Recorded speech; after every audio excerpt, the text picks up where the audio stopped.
YouTube? Well, this week has been very interesting. Really wanted to play some golf.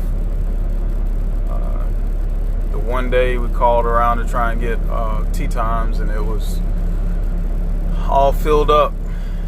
And then it was really hot during the later part of the day. Then the next day it rained, so I didn't get to do a lot of the stuff that I really wanted to do this week so far. Maybe Saturday I'll try to do some stuff, play some golf or something like that. I think regardless, I'm trying to teach myself, practice what I preach, to all things be thankful. Some people didn't wake up this morning. Some people don't have a roof over their head. Not everybody has a relationship. So I am blessed more than I deserve.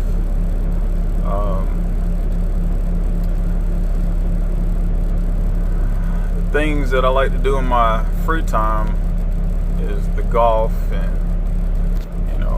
playing with my dogs, all that, and spending time with the wife, going to ride the four-wheeler. Four-wheeler I've had about a year now, and I actually got to go to Busco Beach, was an ATV park in North Carolina. That was a lot of fun, other than the mud, man. It was called Mud Bash, and it really earned that name. The second day we were there, it rained so much and the mud was so bad that people with four-wheel drive trucks and with their high dollar four-wheelers and ATVs and side-by-sides were getting stuck in the mud. Also, people with their trailers were sliding off into the side of the road. So that was not the best first experience with the Mud Bash. Still had fun though, and I've also gone and rode some trails near the Yadkin River, so that was kind of cool. Four-wheeling is not something that you should just jump into. This is my first four-wheeler I've ever owned.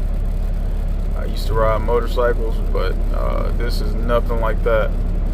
When you ride a four-wheeler, you're going up the hill, and the hill might be so steep that you gotta give it throttle, and then sometimes the front wheels will come up and scare you because you think that thing gonna fall backwards on you. And I mean, people do get killed, break their legs, break ribs, do all that stuff on four-wheelers, so you got to be real careful. I had this one time when I first started riding four-wheelers that a friend of mine, we went down to ride at the Yadkin, and we went through the river, put your knees up on the seat and ride through the river. And my four-wheeler has a snorkel kit on it, so it won't stall out. But anyhow, got through the river fine, and it was getting dark. And as soon as I came up off the bank, my four-wheeler rode the front tire up a tree and flipped back, and I saw the headlights going straight up in the air, and I looked up at the four-wheeler, and it was coming down, about to fall on top of me, and I scurried back on my back and was able to keep it from crushing me. But I mean, you know how they say life flashes before your eyes? Well, my life literally flashed before my eyes when that happened. But we have a little trail near our house that I like to ride. That's an easy trail to ride. It's The worst thing you have to deal with that trail is some spider webs or some branches or some poison ivy or something like that. But there's not a whole lot of real steep, crazy hills. But four-wheeling is a lot of fun. It's one of those things that you get out there and you're riding and you forget about any life troubles. You don't think about stuff like that. You just think about riding, and then you stop on the trail and talk with your buddies or whatever, and then y'all ride some more. So I enjoy that. Some of my friends are into horseback riding, man. I wish I had enough land to buy a horse, but that's a whole nother hobby. And you know, when you get into these hobbies, every one of them has a cost behind it. You get a horse, right? And if you don't have somewhere to ride the horse, or people meet up at a horse ride, so now you got to buy a trailer for the horse. And if you don't have something big enough to pull the horse trailer, then you got to buy a truck to pull the horse trailer. You feel me? So it's like it's a big old money pit. Every time you come up with a hobby, it's a money pit. People with the boats, man, they say the best day and the worst day of somebody that owns a boat is the day they buy it's the best day, and the day they sell it is the best day. They spend every day in between working on it. So that's kind of kept me from getting a boat. Yeah, man. But whew, I'm at my part-time job. Just got a lot of time to kill, and I won't be able to do anything big when I get home because the day is gonna be shot.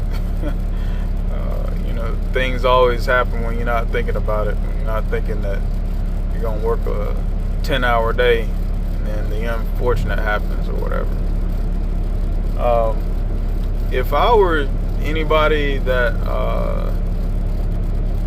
is new to the trucking industry, the one thing that I would suggest is that you get your skill set up. In other words, I did flatbed, so I was taught on how to secure a load, how to use straps and chains and all that stuff. So I still got that stuff in my back pocket. There's a lot of these guys do heavy haul. They haul these excavators and these giant work equipment things. They haul them all over the country, and they make lots of money. I don't know if you've ever seen the trucks with the trailers behind them. They have this one, I mean, that thing is literally like, I would say 100 feet long, and it has a vehicle behind it that has a remote control that turns the rear axles. So like the tractor trailer driver up front, he controls that, and then the guy in the back, and there's probably two people in the flag vehicle with the lights on it, and those people control when it needs to make a turn. And that's kind of like it is in the fire department. You know, those Tiller fire trucks, those things, they are becoming more and more popular. But you know, they have the driver in the front, the driver in the back, and when they go around a curve, the driver in the front has to communicate with the driver in the back, and then they will coordinate their turns. But yeah, whenever you work somewhere, take advantage of all the training they have. Anything they have available that you can do to set yourself apart. Like if you do your CDL, make sure you get hazmat doubles. Hazmat doubles. I'm trying to think of what other endorsements they have. Well, tankers. So tankers usually comes with the hazmat. I think it's tankers and hazmat comes together. I've given it some thought to do tankers, like the gas delivery and stuff like that. I've given that some thought. I don't know. Hadn't quite. I don't know. That seems like some hazardous, if you get what I'm saying, type work. To have your breathing them fumes in all the time, or even the tank, it can slosh back and forth and like give you a real rough ride, beat you up. But speaking of gas, man, I don't know how y'all feel, but these gas prices are really hitting me in the head. They talking about the gas prices went down. I can't tell. I miss like $2.99, $2.89, $2.79. I miss that. Man, shoot.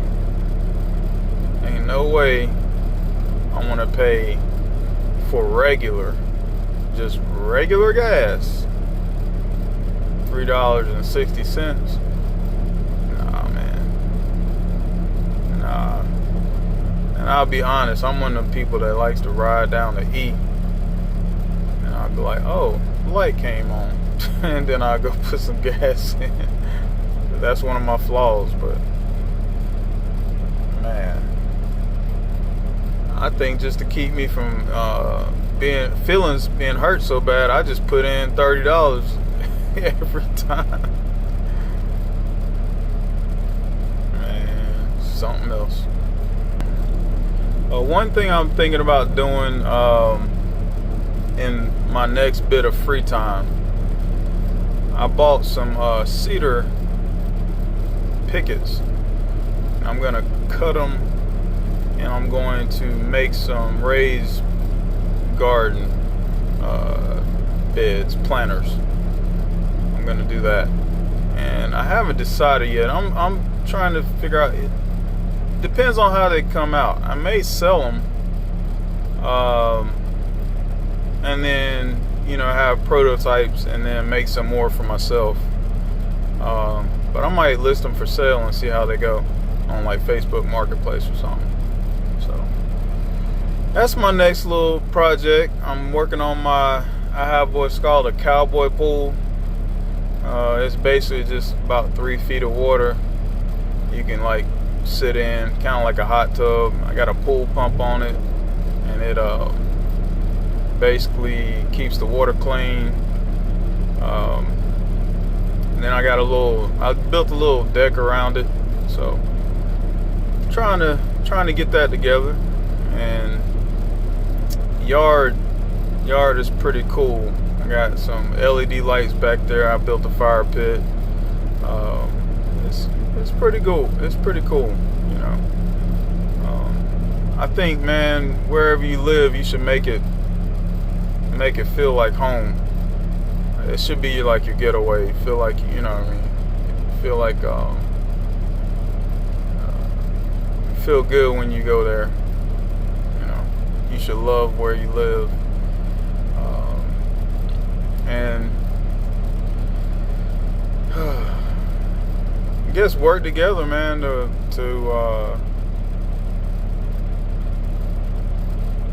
go somewhere else if where you are living is not giving you that warm feeling. So, but anyway, I just wanted to give a little update. I'm not even able to do any of my cool, fun things because I'm being kind of held up at work today.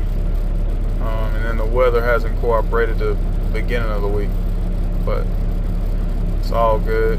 Life is still good, and I'm still living it. Y'all have a good one. Peace.